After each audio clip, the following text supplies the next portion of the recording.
Hey everyone, this is Aditya and आज के इस वीडियो में हम लोग फंक्शंस इन जावास्क्रिप्ट को पढ़ने वाले हैं। हम लोग normal functions and arrow functions क्या होता है एंड इसको कैसे डिक्लेयर एंड डिफाइन करते हैं, इनको देखने वाले हैं। एंड इसके साथ साथ जो हमारा रिटर्न कीवर्ड होता है, इसका क्या इंपॉर्टेंस होता है, इसको कैसे यूज करते हैं एंड इसका क्या मतलब होता है, इन सभी को समझने वाले हैं। इसके बाद हमारा पैरामीटर्स क्या होता है एंड पैरामीटर के अंदर डिफॉल्ट पैरामीटर क्या होता है, इनको भी देखने वाले हैं। इसके बाद हम लोग लेक्सिकल स्कोप को भी कवर करेंगे डिटेल में एंड इसके साथ साथ rest parameters and params structuring क्या होता है, इसको भी डिटेल में देखने वाले हैं। एंड इन सबसे इंपॉर्टेंट जो होता है हमारा call back functions and functions returning function, ये दोनों चीज जो बहुत इंपॉर्टेंट कॉन्सेप्ट है, इनको भी अच्छे से डिटेल में देखने वाले हैं। तो चलते हैं हम लोग अपने VS कोड की तरफ एंड इसको अपने कोड में इम्प्लीमेंट एंड इसको समझने की कोशिश करते हैं। तो मैं अपने VS कोड में आ चुका हूँ एंड अगर मुझे किसी चीज को प्रिंट करना है, जैसे मान लो अगर मेरे को हेलो प्रिंट करना, तो मैं क्या करूंगा, यहाँ पे console.log एंड इसके अंदर आके मुझे यहाँ पे सिंपली टाइप कर देना है हेलो। ठीक है, इसको जैसे ही मैं कंट्रोल से सेव करूंगा, आप यहाँ पे देखो कि ये हेलो प्रिंट हो गया। मैं इसको थोड़ा सा बड़ा कर देता हूँ। यहाँ पे आप ये देखो कि हेलो यहाँ पे प्रिंट हो गया। तो जैसे ही यहाँ पे फिर से अगर मेरे को यहाँ पे मान लो मैं एक और करना चाहता हूँ console.log एंड यहाँ पे मुझे करना है हेलो एंड यहाँ पे मैं कुछ नाम दे देता हूँ, हेलो आदित्य। ठीक है, इसको कंट्रोल से मैं सेव करूंगा तो आप यहाँ पे देखो। एंड अगर इसी तरीके से आपको यहाँ पे अगर आपका 50 स्टूडेंट है एंड आपको इस 50 स्टूडेंट का अगर आपको नाम प्रिंट करना है, तो आपको क्या करना पड़ेगा, यहाँ पे console.log एंड उसका नाम हेलो एंड उसका नाम आपको डालना पड़ेगा। जैसे मान लो यहाँ पे एक के लिए भी मैं डाल देता हूँ, फिर आपको ऐसे ही करते करते आपको बहुत सारा करना पड़ेगा। जैसे मैं यहाँ पे कर देता हूँ, यहाँ पे मैं अगर B कर देता हूँ, यहाँ पे मैं फिर से आके मैं यहाँ पे अगर C कर देता हूँ एंड यहाँ पे आके मैं फिर से अगर D कर देता हूँ एंड इसको कंट्रोल से सेव करता हूँ, तो आप ये देखो मैं इसके लिए 6 लाइन ऑफ कोड लिखा है एंड यहाँ पे मेरे को 6 आउटपुट भी दिखा रहा है। ठीक है, तो अब क्या करते हैं कि अगर मान लो मेरे को ऐसे अगर 50 स्टूडेंट होता है, यहाँ पे अगर मेरे पास 50 स्टूडेंट होता, मान लो 50 स्टूडेंट्स होता अगर मेरे पास, तो उसके लिए मुझे क्या करना पड़ता कि 50 स्टूडेंट्स के लिए मुझे console.log ए से लेके 50 तक के लिए A1 A2 A2 करके अगर मैं A50 कर देता तो वो 50 होता। एंड अगर मान लो मैं इसको अगर अपने काम को आसान करने के लिए अगर मैं यहाँ पे ऐसे करता हूँ, मैं यहाँ पे आने के बाद मैं यहाँ पे ऐसे करता हूँ, जैसे मान लो कि एक फंक्शन बनाता हूँ मैं, फंक्शन से हेलो एंड इस से हेलो के अंदर मैं पैरामीटर डालूंगा कि हाँ तुम कोई अपना एक नेम डालना यहाँ पे, तो मैं यहाँ पे नेम डाल देता हूँ। एंड इसके बाद मैं अगर यहाँ से आके मैं ऐसे चाहता हूँ कि रिटर्न नहीं, मैं यहाँ पे console.log ही यहाँ से ही लॉग करा देता चाहता हूँ एंड इसके अंदर मैं आके बोलूँगा हेलो एंड यहाँ पे अगर मैं इसको ऐसे कर दूँ $साइन लगा के एंड इसके अंदर अगर मैं यहाँ पे नेम कर दूँ एंड अगर मैं फिर से यहाँ पे आके यहाँ पे मैं से हेलो एंड इसके अंदर मैं अभी के लिए मान लो आदित्य कर देता हूँ। इसको जैसे ही कंट्रोल से सेव करूंगा, आप यहाँ पे देखो कि हेलो आदित्य, जैसे अब एक फंक्शन का क्या यूज होता है कि आपके कोड को सिंपल बनाता है। मैं यहाँ से फिर से आके फिर करता हूँ से हेलो, इसके अंदर मैं ए डाल देता हूँ। आप ये देखो कि हेलो ए आ गया। ऐसे ही मैं अगर बहुत सारा कोड करना चाहूँ तो मैं यहाँ पे ऐसे कर सकता हूँ, बी यहाँ पे ऐसे कर सकता हूँ, सी यहाँ पे ऐसे कर सकता हूँ, डी एंड आप ये देखो कि यहाँ पे आ गया। तो फंक्शन का क्या यूज होता है यहाँ पे कि फंक्शन आपके काम को आसान बना रहा है। ये जैसे यहाँ पे हम console.log कर रहे थे, तो वो बार बार उसको रिपीट नहीं करने के लिए, जैसे मान लो अभी तो console.log था और बहुत सारा चीज आपको बहुत सारे एलिमेंट्स पे करना है। जैसे मान लो मैं इसी फंक्शन के अंदर मैं ऐसा डालता हूँ, फिर मुझे ऐसे करना है console.log एंड इसके अंदर आके मैं ऐसे बोलूंगा योर एज इज एंड यहाँ पे मैं आके ये $साइन लगा के मैं इसके अंदर अगर मैं यहाँ पे एज कर दूँ एंड इस पैरामीटर के अंदर मैं अगर एज पैरामीटर को भी पास कर दूँ एंड यहाँ पे आके मैं ऐसे बोलूँ, यहाँ पे इसके अंदर आके मैं 8 कर दूँ, इसके अंदर आके मैं यहाँ पे 9 कर दूँ, इसके अंदर आके मैं अभी के लिए 10 कर दूँ एंड इसको कंट्रोल से सेव करूँ, तो आप ये देखो hello Aditya your age is 8, hello ए पहले इसके लिए जाएगा, फिर इसके लिए जाएगा एज इज 9, फिर hello be your age is 10, फिर यहाँ पे जाएगा एज इज अनडिफाइंड, क्योंकि मैंने यहाँ पे नहीं डाला तो वो अनडिफाइंड दिखा रहा है। इसके लिए भी डाल देता हूँ, अभी के लिए 0 नहीं 10 कर देता हूँ एंड इसके लिए मैं अभी के लिए कर देता हूँ 7 एंड अभी यहाँ पे देखो ये मैं इसको कंट्रोल से करूंगा से, यहाँ पे मुझे 10 7 10 9 जैसा हमने यहाँ पे डेटा डाला था वैसा यहाँ पे आ गया। तो अगर मान लो आपको हर एक एलिमेंट के लिए बहुत सारा काम करना है, तो आप उसको इजी करने के लिए आप उसको एक फंक्शन के अंदर रैप कर दो एंड इसके बाद करो। नहीं तो आपको क्या करना पड़ेगा, console.log आपको इस पांचों के लिए, जो मेरा 5 है यहाँ पे, चल आपको 10 लाइन ऑफ कोड लिखना पड़ता है एंड फिर आपको बहुत सारा, अगर मान लो ये 10 होता तो आपको 20 लिखना पड़ता, बट आप यहाँ पे सिर्फ 10 एंड 11 लाइन्स में आप लिख सकते हो। तो ये तो हुआ कि हाँ, मेरा जैसे से हेलो करने का। अगर मान लो आपको कोई बोल दे कि ठीक है, मैं आपको एक नंबर देता हूँ, एंड आपको ये डिटरमाइन करना है कि determine whether the number is odd और इवन, ठीक है। तो आप इसके लिए क्या कर सकते हो कि अगर मेरा जो नंबर होता है, अगर वो 2 से कंप्लीटली डिविजिबल हो गया तो वो क्या होगा, इवन होगा। अगर 2 से कंप्लीटली डिविजिबल नहीं है, अगर उसका रिमाइंडर 1 है तो वो ऑड होगा। उसके लिए मैं ऐसे कर सकता हूँ, फंक्शन ऑड और इवन, ठीक है। इसके अंदर आके मैं बोलूंगा ठीक है, तो मेरे को नंबर दो। एंड इफ अगर मेरा ये जो नंबर है, अगर मैं नंबर को अगर 2 से डिवाइड करूं एंड अगर वो 0 के बराबर आता है, इसका क्या मतलब है? इसका मतलब है कि वो जो नंबर है वो क्या है, द नंबर, एंड इसके अंदर मैं ऐसे डाल देता हूं, द नंबर इज इवन, ठीक है। अगर ऐसा नहीं है तो क्या होगा? अगर ऐसा नहीं है,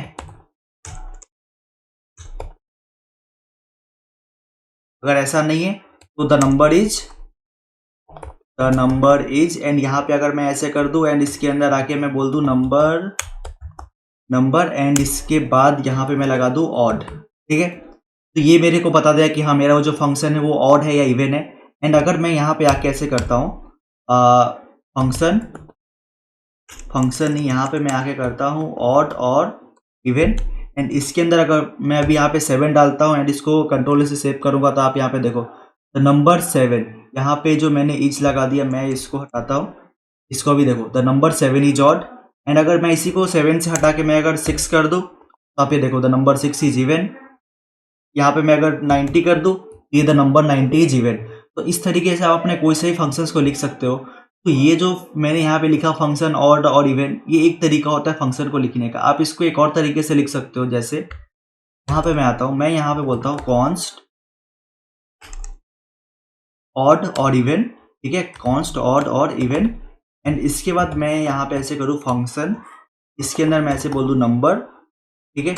एंड इसके अंदर ये जो पूरा जो मटेरियल है, मैं इसको यहाँ से कंट्रोल C से करके यहाँ पे अगर मैं पेस्ट कर दूँ एंड इसको अभी के लिए मैं कमेंट डाउन कर देता हूँ, ताकि वो, क्योंकि आप 2 फंक्शन को सेम नाम से नहीं रख सकते यहाँ पे।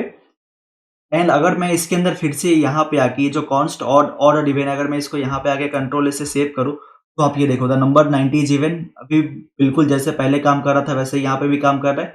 यहाँ पे ये देखो कि यहाँ पे मैंने क्या कर दिया, यहाँ पे आपको ये जो फंक्शन लिखने का तरीका को मैंने यहाँ बदल दिया। पहले क्या था, पहले मैं सिर्फ फंक्शन ऑड और इवन कर रहा था, इसके अंदर नंबर को अगर 2 से डिवाइड किया, अगर वो 0 रिमाइंडर आता है तो वो नंबर इवन है, वरना वो नंबर ऑड है। और यहाँ पे मैंने क्या कर दिया, यहाँ पे इसको दूसरे तरीके से कर दिया। कैसे? यहाँ पे कॉन्स्ट ऑड और इवन, यहाँ पे फिर फंक्शन, एंड इसके अंदर ये मैंने पैरामीटर पास किया, एंड इस पे वो जो मेरे को जो ऑपरेशंस करना है वो करना है।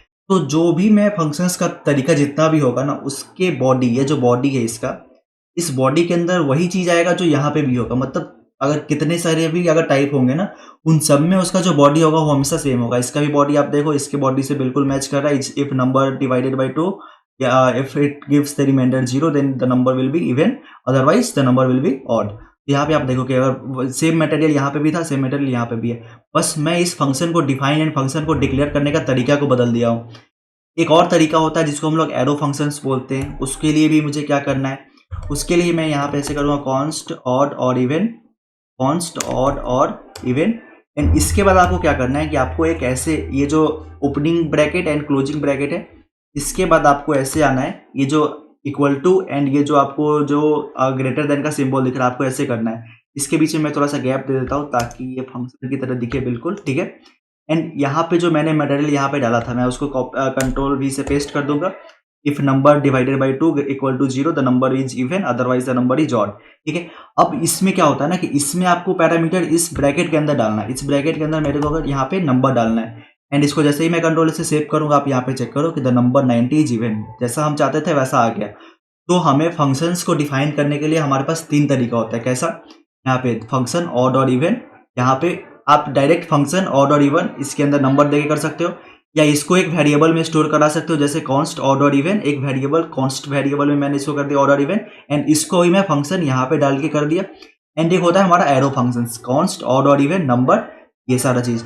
ये जो ये जो एरो फंक्शंस है ना, इसको हम लोग जब बड़े-बड़े प्रोजेक्ट्स करते हैं तो उस वक़्त यूज़ करते हैं, क्योंकि ये बहुत सिंपल होता है लिखने के लिए। आप इसके अंदर ऐसे लिख सकते हो एंड इसके बहुत सारे यूज़फुल होता है। जब लोग बड़े-बड़े प्रोजेक्ट्स करेंगे तब इसके यूज़ को देखेंगे। अभी तो यहाँ पे कुछ ज़्यादा ख़ास नहीं है। एंड अगर मान लो मैं एक और फंक्शंस लिखता हूँ, इसको उसको भी तीनों तरीके से लिखते हैं। जैसे मान लो अगर मुझे 3 नंबर का सम निकालना है, जैसे एबीसी दिया रहेगा, उसका अगर सम निकालना है तो मैं ऐसे कैसे यहाँ पे कर सकता हूँ, फंक्शन सम एंड इसके अंदर मैं यहाँ पे ए बी एंड यहाँ पे मैं सी डालता हूँ एंड इसके अंदर मैं यहाँ पे कर दूंगा CLG console dot log and इसके अंदर मैं कर देता हूँ a प्लस बी प्लस सी। ठीक है, इसको भी कंट्रोल से सेव करेंगे। पहले तो मैं इसको कॉल कर लेता हूँ एक सम के अंदर मैं अभी के लिए डाल देता हूँ 5, 6, 7, 87 डाल दिया मैंने। यहाँ पे देखो, तो इसको जब मैं सम करूंगा तो ये 11 एंड 87, इसको जब हम लोग जोड़ेंगे तो 98 आ जाएगा यहाँ पे। ठीक है, तो अगर इसको मेरे को दूसरे तरीके से करना होगा, जैसे मेरा जो सेकेंड अप्रोच था फंक्शन को लिखने का, कॉन्स्ट सम एंड इसके इक्वल टू, यहाँ पे मुझे क्या करना पड़ेगा, फंक्शन फंक्शन एंड इस फंक्शन के अंदर हमें पैरामीटर पास करना है a, b, c एंड इसके अंदर हमें क्या करना है, कंसोल डॉट लॉग एंड यहाँ पे अगर मैं करूँ a प्लस बी प्लस सी। ठीक है, एंड इसको अभी के लिए मैं यहाँ से कमेंट डाउन कर दूँ एंड इसको कंट्रोल से मैं सेव करूँ तो ये 98 आएगा। अगर मान लो कि अभी मैं इसको भी अनकमेंट कर देता हूँ एंड इसको भी मैं अगर कंट्रोल से सेव करता हूँ, यहाँ पे मेरे को क्या बोल रहा है कि identifier sum has already been declare, मतलब आपने इस सम को पहले ही डिक्लेयर कर लिया है, इसलिए हम लोग इस दोनों को नहीं कर सकते। तो मैं अभी के लिए इसको भी कमेंट डाउन कर दूंगा, क्योंकि मैं अभी लिखने जा रहा हूँ एरो फंक्शन से इस फंक्शन को। ठीक है, तो उसके लिए मुझे क्या करना पड़ेगा, सिंपल से जैसे था वैसे मेरे को, जैसे यहाँ पे कॉन्स्ट सम है वैसे ही आपको यहाँ पे कॉन्स्ट सम इक्वल टू करना है। एरो फंक्शंस के लिए आपको यहाँ पे एक ब्रैकेट को ओपन करना है एंड यहाँ पे इक्वल टू ग्रेटर देन का साइन एंड इसके अंदर आपको जो चीज़ मैंने यहाँ पे लिखा था, इसको यहाँ से कंट्रोल ई से कॉपी करके यहाँ पे पेस्ट कर देता हूँ। ये देखो, एंड इसको जैसे ही मैं यहाँ पे मेरे को इस पैरामीटर ही पास करना पड़ेगा, a, b, c एंड इसको जैसे ही कंट्रोल से सेव करेंगे, आप यहाँ पे देखो कि 98 जैसा हम चाहते थे वैसा तीनों तरीके से 98 आ गया। ठीक है, तो ये जो तरीका जिससे इसमें जैसे मैंने लिखा, यहाँ पे क्या-क्या लिखा मैंने, पहले पहले इस फंक्शंस नेम से जो फंक्शन होता है उसको मैंने डिफाइन करा कि हाँ, मैं इसमें फंक्शन लिखने जा रहा हूँ एंड ये जो मेरा सम है ये मेरे फंक्शन का नाम है। एबीसी यहाँ पे मेरा क्या है, एबीसी मेरा पैरामीटर है एंड ये जो मैंने यहाँ पे कुछ ऐसा किया कि ये कुछ रिटर्न नहीं कर रहा। ठीक है, अब इसमें ये भी तो हो सकता है कि कोई फंक्शन कुछ रिटर्न भी कर सकता है। उसके लिए हम क्या कर सकते हैं, यहाँ पे मान लो जैसे यहाँ पे ही मैंने इसको लिखा const sum equal to A B C, ये ऐसे भी तो कर सकता है कि हाँ, इसने फंक्शंस किया, इसने इस फंक्शन के अंदर मैं चाहता हूँ कि ये रिटर्न करे मुझे a प्लस बी प्लस सी। ठीक है, तो अगर ये a प्लस बी प्लस सी को रिटर्न करता है तो मुझे इसको कहीं स्टोर भी कराना पड़ेगा। मैं यहाँ पे आता हूँ const value equal to sum and यहाँ पे आके अगर मैं कंसोल डॉट लॉग कर दूँ, यहाँ पे अगर आके मैं कंसोल डॉट लॉग वैल्यू करूँ, इसको जैसे ही कंट्रोल से सेव करूँगा तो भी यहाँ पे मेरे को 98 ही दिखा रहा है। तो यहाँ पे देखो, यहाँ पे क्या हुआ कि आप कोई भी फंक्शंस में उसमें आप वाइड एक्शंस भी करा सकते हो। वाइड एक्शंस मतलब कि आप उसमें ही उसको प्रिंट करा दो, उसमें ही कुछ करा दो, बस उसमें से कुछ रिटर्न ना कराओ, तो उसे हम लोग वाइड बोलते हैं। अगर आप इसमें से कुछ रिटर्न करा रहे हो, यहाँ से ये जो रिटर्न मैंने करा a प्लस बी प्लस सी, या यहाँ से मैं अगर ये जो पैरामीटर इसको मैं यूज भी ना करूँ, मैं अगर यहाँ से आके मैं सीधे यहाँ से अगर मैं आदित्य ही रिटर्न करा देता हूँ एंड अगर इसको मैं यहाँ से अभी रहने देते हैं, इसको कंट्रोल से सेव करेंगे, ये मेरे को आदित्य जैसा हम चाहते थे कि ये जो मेरा वैल्यू है वो वैल्यू क्या रिटर्न कराएगा, आदित्य को रिटर्न कराएगा एंड यहाँ पे मैंने उसको लॉक कर लिया यहाँ पे। ठीक है, तो इसी तरीके से पहले तो इसको मैं ठीक कर देता हूँ a b प्लस सी। तो यहाँ पे क्या होता है कि ये आप इसमें जो भी डालोगे वो सारा चीज़, इसको जैसे जो भी आप रिटर्न करोगे आपको उसको कहीं ना कहीं स्टोर करना पड़ेगा। अगर मान लो मैं इसको ऐसे हटा देता हूँ यहाँ से एंड इसको भी अभी के लिए कमेंट डाउन कर देते हैं, इसको कंट्रोल से सेव करेंगे तो ये कॉल होगा और वो मुझे दिखेगा नहीं, क्योंकि मैंने इसको अभी तक लॉग नहीं करा। उसको देखने के लिए मुझे लॉग तो करना पड़ेगा ना। इसलिए मैं क्या करता हूँ, कंट्रोल जेड एंड यहाँ पे कंट्रोल से सेव करेंगे। यहाँ पे आप ये देखो कि 98 मुझे दिख रहा है। तो यहाँ तक तो हुआ कि हाँ, मैंने इस फंक्शंस में कुछ लॉग भी करा सकते हैं फंक्शन के अंदर। इसमें से अगर मेरे को लॉग कराना होगा तो मैं कैसे कराऊंगा, कंसोल डॉट लॉग, इसके अंदर मेरे को अगर मान लो यहाँ से हेलो प्रिंट कराना है, इसको कंट्रोल से सेव करूंगा। पहले ये हेलो प्रिंट होगा, फिर ये रिटर्न एबीसी करेगा, एबीसी में ये जो तीनों वैल्यू जाएगा उसको सम करके लाएगा यहाँ पे 5 6 87 एंड यहाँ पे आप ये देखो कंसोल डॉट लॉग करके वैल्यू यहाँ पे आ गया। ठीक है, तो यहाँ तक तो ये हुआ कि हाँ, मैंने रिटर्न क्या कर सकता है इसके अंदर, आप सम के अंदर क्या क्या करा सकते हो।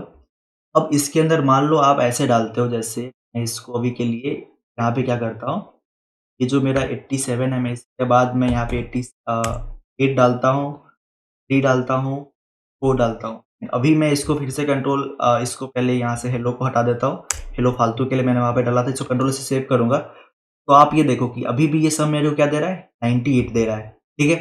तो अभी मैंने इसमें ये जो पैरामीटर्स पास करा दिया, ये जो मेरा पैरामीटर्स मैंने पास करा कि ये गलत तरीका है या सही तरीका है। ये जो पैरामीटर्स मैंने पास करा, इसका जो मैंने यहाँ पास करा है, तो उसका कुछ यूज़ तो मैं नहीं कर पा रहा हूँ।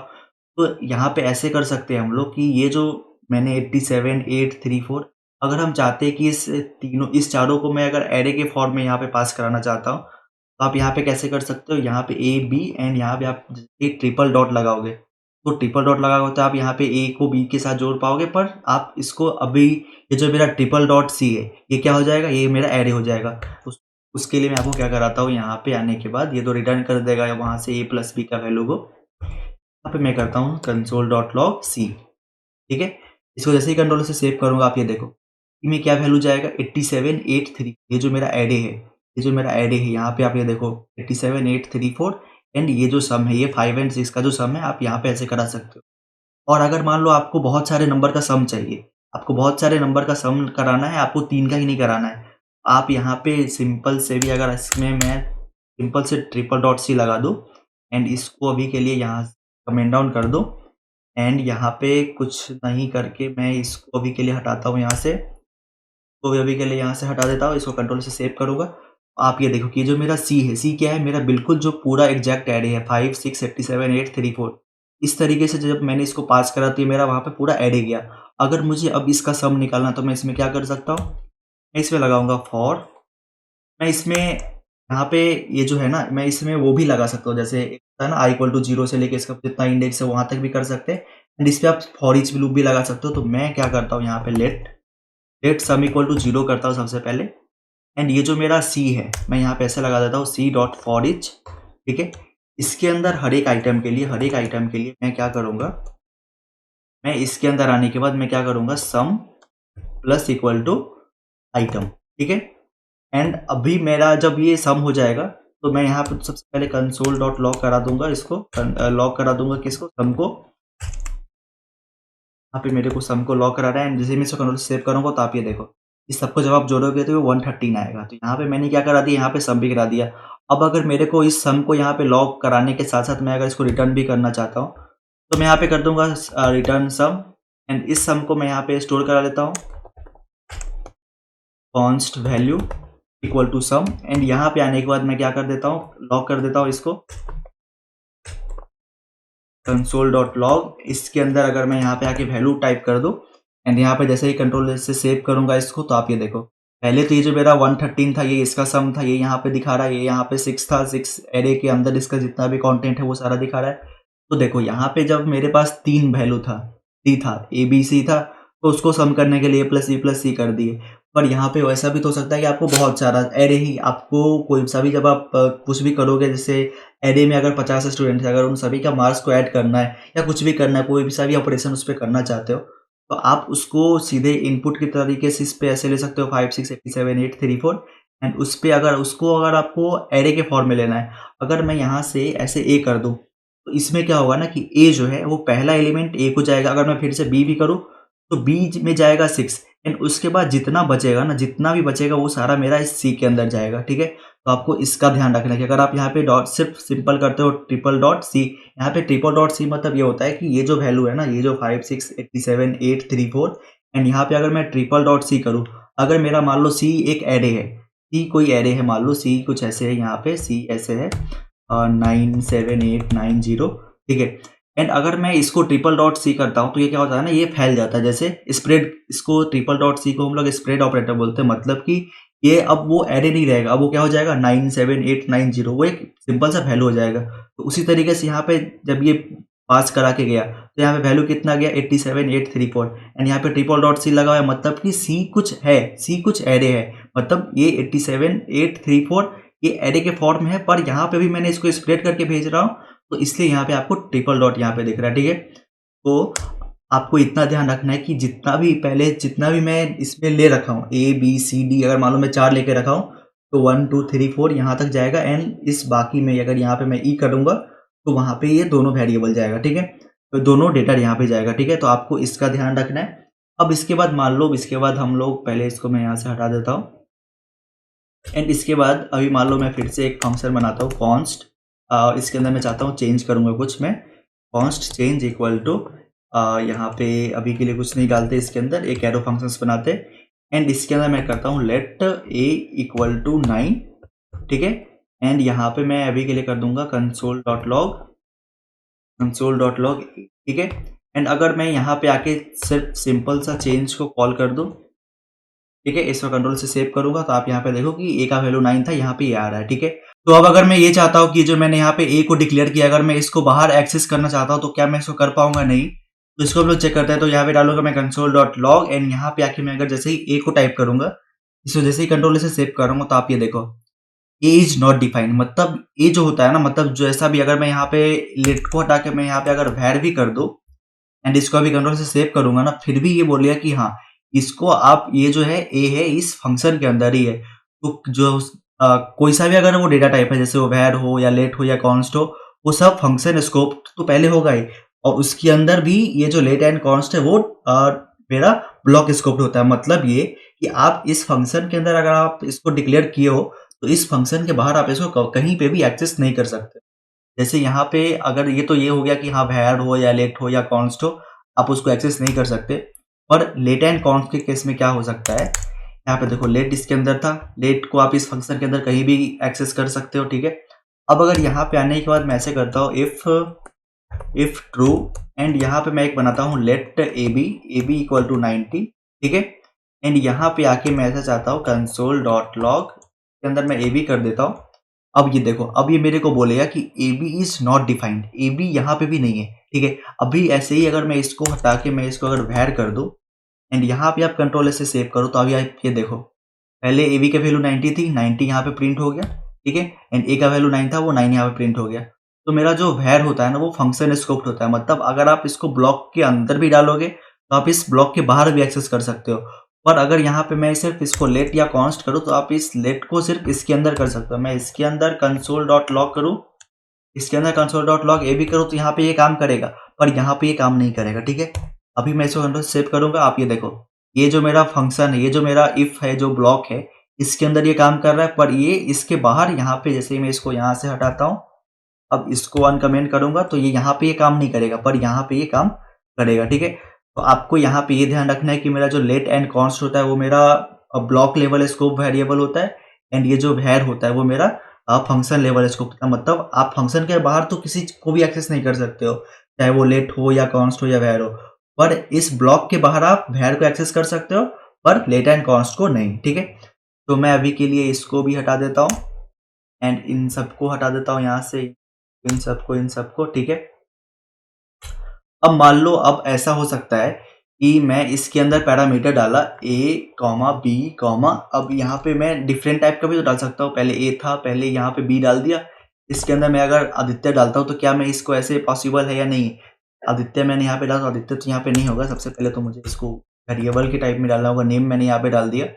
अब इसके यहाँ से आके मैं इसको हटाता हूँ, यहाँ पे मैं ऐसे करता हूँ, यहाँ से थोड़ा सा फॉर्मेट कर लेते, यहाँ पे console.log करता हूँ, यहाँ पे console.log इसके अंदर हे एंड इसके अंदर हे नेम, मतलब जो भी मैं नेम यहाँ पे पास करूँगा वहाँ पे आएगा योर मैथ्स और इज ए प्लस बी, ठीक है। एंड यहाँ पे आके इस चेंज के अंदर मैं अभी के लिए कर दूंगा यहाँ पे जो अंदर एंड इस ऐसे, ठीक है। एंड इस चेंज के अंदर मैं यहाँ पे कर दूंगा 34,45, ठीक है। इसको कंट्रोल से करूंगा सेव, आप ये देखो hey Aditya your maths score is 79, ठीक है। ये तो ऐसे हुआ। अब इसमें क्या हो सकता है कि मान लो आप डिफॉल्ट में कोई आप नेम यहाँ पे डालना भूल गए, जैसे इसको अगर हमें डिफॉल्ट वाइज करना है, जैसे मैं यहाँ पे ऐसे कर देता हूँ नेम इक्वल टू, जैसे होता है ना कोई आप डॉक्यूमेंट बनाते हो तो वहाँ पे आता है untitled.txt, तो अगर मैं यहाँ पे ऐसे डालता हूँ नेम इक्वल टू अनटाइटल्ड, ठीक है। एंड अभी अगर मैं इसको यहाँ से हटा देता हूँ, ठीक है, इसको अब जैसे ही कंट्रोल से सेव करूंगा तो आप ये देखो hey untitled your maths score is 79। अगर मैं यहाँ से इस अनटाइटल्ड को हटा दूंगा तो ये क्या आएगा, यहाँ पे सिंपली ये अनडिफाइंड आएगा क्योंकि मैंने इसको डिफाइन नहीं करा है।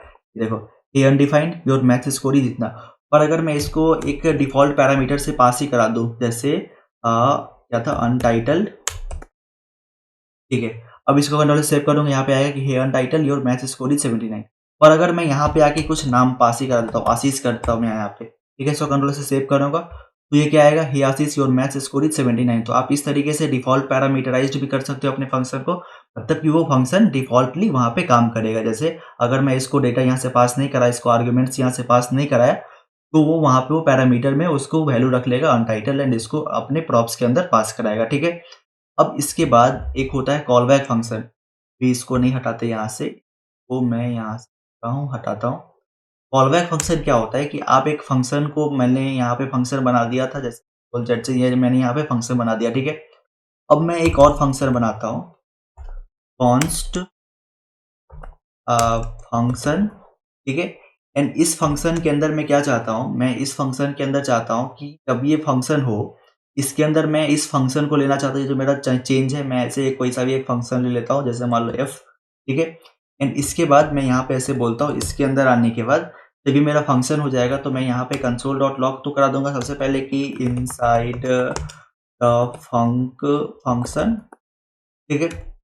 एंड इसके बाद जो मैंने यहाँ पे जो एफ को पास करा है, एफ को इस पैरामीटर के अंदर जो पास करा है ना, मैं चाहता हूँ कि इसको भी मैं इसके अंदर कॉल कर दूँ, ठीक है।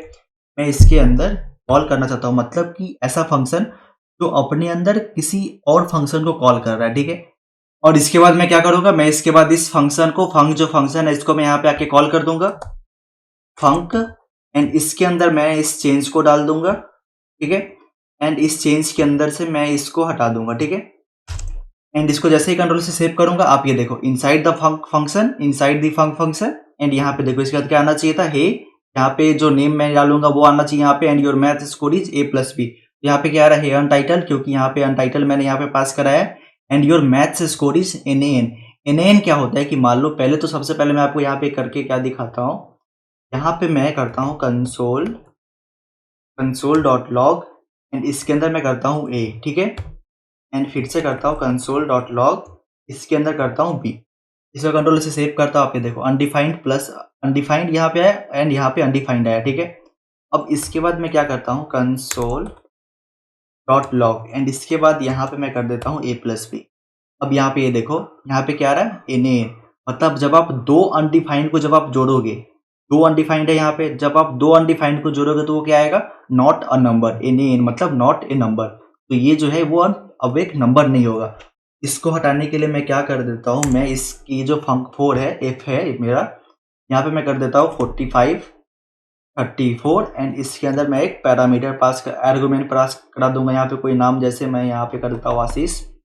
एंड इसको जैसे ही मैं कंट्रोल से सेव करूंगा, आप ये देखो, अब ये ऐसे जैसे मेरा पहले था वहाँ पे, हे Ashish your math score is 79, हे आशीष, यहाँ पे चला जाएगा 45 + 34, एंड यहाँ पे ही आ गया, ठीक है। अब इसके बाद ये तो हो गया कि मेरा ये कॉल बैक फंक्शन हुआ, मतलब कि कोई एक ऐसा फंक्शन जो अपने अंदर दूसरे फंक्शन को कॉल कर रहा है, ऐसा फंक्शन जो अपने अंदर किसी और फंक्शन को कॉल कर रहा है। जैसे यहाँ पे कौन से फंक्शन को कॉल हो रहा है, यहाँ पे चेंज फंक्शन को कॉल हो रहा है यहाँ पे, ठीक है। इस चेंज फंक्शन को मैंने कहाँ से पास कराया, यहाँ से पास कराया, यहाँ पे वो आर्गुमेंट पैरामीटर लेके गया, इस पैरामीटर को मैंने यहाँ पे कॉल कर दिया, ठीक है। अब ऐसा फंक्शन जो कुछ ऐसा फंक्शन रिटर्न करता है, यहाँ पे तो एक फंक्शन जो दूसरे फंक्शन को कॉल कर रहा है। अब हम लोग इसको देखने वाले हैं कि एक फंक्शन जो दूसरे फंक्शन को रिटर्न करेगा। जैसे उसके लिए क्या करता हूँ मैं, यहाँ पे मैं इसके अंदर ही मैं इसको हटा देता हूँ, ठीक है। एंड अभी मैं इसके अंदर ये डाल देता हूँ, एंड यहाँ पे आने के बाद मैं इस फंक्शन को यहाँ से कॉपी करूँगा, कंट्रोल-C से कॉपी करूँगा, एंड इसके अंदर आके पेस्ट कर, ठीक है।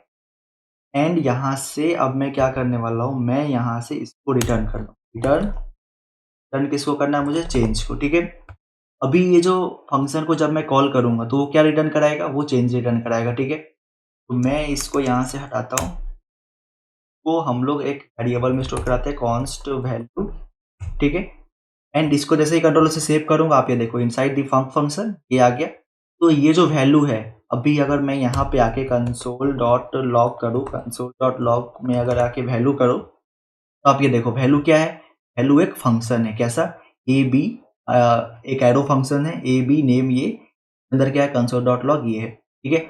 अब अगर मुझे इस वैल्यू को कॉल करना है तो मैं कैसे करूँगा, यहाँ पे आऊँगा वैल्यू, इसके अंदर मुझे क्या डालना था, 34, 4,45 यहाँ पे आशीष, ठीक है। इसको जैसे ही कंट्रोलर से सेव करूँगा आप ये देखो, पहले तो वो फंक्शन दिखेगा मुझे यहाँ पे। मैं इसको अभी के लिए कमेंट आउट कर देता हूँ। इसको अब देखते हैं। Inside the function hey Ashish your math score is 79। तो हमने यहाँ पे ऐसा फंक्शन देखा जो दूसरे फंक्शन को रिटर्न करा रहा है। ये फंक्शन इस फंक्शन को रिटर्न करा रहा है, ठीक है। एंड इससे पहले वाले केस में क्या था कि एक फंक्शन दूसरे फंक्शन को अपने अंदर कॉल कर रहा है, तो उसको हम लोग बोलते हैं कॉल बैक फंक्शन, एंड यहाँ पे बोलते हैं फंक्शन रिटर्निंग फंक्शन। अब मान लो मैं एक और चीज़ क्या करता हूँ, इसको भी के लिए यहाँ से हटाते हैं। यहाँ तक तो मेरा रिटर्निंग फंक्शन हो गया, फंक्शन रिटर्निंग फंक्शन हो गया, यहाँ तक ये सारा चीज़ हो गया। यहाँ पे मैं एक बनाता हूँ कॉन्स्ट इसके अंदर मान लो पैरामीटर में कॉन्स्ट पर्सन बनाता हूँ यहाँ पे, ठीक।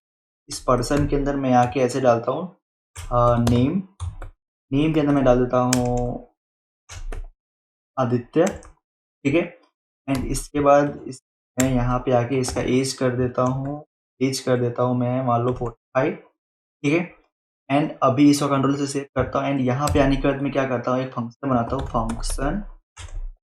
फंक्शन जो इसका इन्फो बताएगा, फंक्शन इन्फो, ठीक है। के अंदर हम एक ऑब्जेक्ट को पास करने वाले ऑब्जेक्ट, एंड ये फंक्शन क्या करेगा, कंसोल डॉट लॉग करेगा ये function object dot name comma object dot age, ठीक है। अब क्या करता हूँ मैं यहाँ पे आके इस फंक्शन को कॉल कर दूंगा, इन्फो के अंदर मैं पास कर देता हूँ पर्सन, ठीक है। अब जैसे ही मैं इसका कंट्रोल से सेव करूंगा तो आप ये देखो, पहले क्या था, पहले क्या आना चाहिए था, ऑब्जेक्ट डॉट नेम यहाँ पे कंसोल डॉट लॉग हो क्या आना चाहिए था, वो यहाँ पे मेरा आदित्य यहाँ पे आ गया। एंड यहाँ पे देखो ऑब्जेक्ट डॉट एज आ गया, ठीक है। तो इसमें अभी कुछ रॉकेट साइंस नहीं है, जैसे एक ऑब्जेक्ट को मैंने इस पैरामीटर के अंदर पास करा दिया, ठीक है। अब यहाँ पे मैं इसको ऐसे भी कर सकता हूँ, इस ऑब्जेक्ट को मैं यहाँ से हटा के मैं इसको ऐसे भी रीस्ट्रक्चरिंग कर सकता हूँ मैं इसका, यहाँ पे नेम एंड यहाँ पे मैं ठीक है। एंड अभी मैं क्या करूँगा, इसको यहाँ से हटा के मैं यहाँ पे कर देता हूँ नेम कॉमा एज, ठीक है। अब जैसे ही मैं इसको कंट्रोल से सेव करूँगा आप ये देखो, अभी भी आदित्य एंड 45 आया। तो इससे क्या हुआ, ये पर्सन तो पहले ऐसे था, अब जब मैंने इसको किया ना तो इस पर्सन में से नेम एंड एज लेके जाएगा। जैसे मैं यहाँ पे एक और पैरामीटर बनाता हूँ, यहाँ पे मैं बनाता हूँ जेंडर, ठीक है। एंड इसके अंदर मैं कर देता हूँ मेल, ठीक है। एंड अभी मैं कंट्रोल से सेव करूंगा तो अभी ये देखो, अभी ये जो इसके अंदर जाएगा नेम एंड एज, तो इससे क्या होगा ना, ये सिर्फ नेम एंड एज को ही लेगा, इस पर्सन में से उस नेम को लेके जाएगा यहाँ पे एंड एज को लेके जाएगा। ऐसा नहीं है कि हाँ वो वहाँ पे इसको भी लेके जाएगा, मेल को लेकर जेंडर को लेके जाएगा। मैं आपको यहाँ पे अगर ऐसे करूँ, मैं यहाँ पे अगर मैं इसमें जेंडर टाइप कर दूँ तो आप ये देखो, ये बोलेगा कि जेंडर इज नॉट डिफाइंड। क्यों? क्योंकि जेंडर इसने यहाँ पे लाया ही नहीं। और अभी मैं यहाँ पे इसको जेंडर को भी यहाँ पे मंगा लूँ तो ये देखो अभी मेरे को यहाँ पे जेंडर भी आएगा। मैं ऐसे यहाँ पे पहले तो इसको अच्छे से डिजाइन कर देता हूँ। मैं इसमें ऐसे बोलता हूँ, हटा देता हूँ यहाँ से हाय, एंड इसके अंदर मैं ऐसे करता हूँ hi name your age is, and इसके बाद मुझे इसका एज टाइप करना पड़ेगा यहाँ पे, एंड योर जेंडर इज इसके अंदर आके मुझे जेंडर, ठीक है। एंड अब जैसे ही मैं इसको कंट्रोल से सेव करूंगा तो ये मुझे यहाँ पे दिखाएगा है Aditya your age is 45 and your gender is male, ठीक है। तो जैसा हम चाहते थे वहां पे आ गया। तो यहाँ पे मैंने क्या किया, यहाँ पे मैंने इसको पहले ऑब्जेक्ट के थ्रू पास कराया था, पहले पर्सन कराया था। अब जैसे यहाँ पे मैं इसको भी हटा के पर्सन, ठीक है। एंड अगर मैं इसको जैसे ही ऑब्जेक्ट के थ्रू पास कराऊंगा तो मुझे क्या करना पड़ेगा, यहाँ पे मुझे यहाँ पे करना पड़ेगा पर्सन डॉट नेम, यहाँ पे फिर क्या करना पड़ेगा पर्सन डॉट एज, एंड यहाँ पे मुझे करना पड़ेगा पर्सन डॉट जेंडर। एंड इसको कंट्रोल से सेव करूंगा, आप ये देखो जैसा हम चाहते थे वैसा ही आ गया। एंड इसको मैंने वहां पे क्या कर दिया था, इसको डीस्ट्रक्चर कर दिया था। मतलब अब मुझे इसको person dot name, person dot age, person dot gender ना करना पड़े, मैं इसको सिर्फ वहां पे इसको खोल दिया था। क्या कर दिया, इसको डीस्ट्रक्चर कर दिया था। उसमें क्या क्या था, नेम था, एज था एंड जेंडर था, ठीक है। तो आज के इस वीडियो के लिए इतना ही। I will see you in the next one.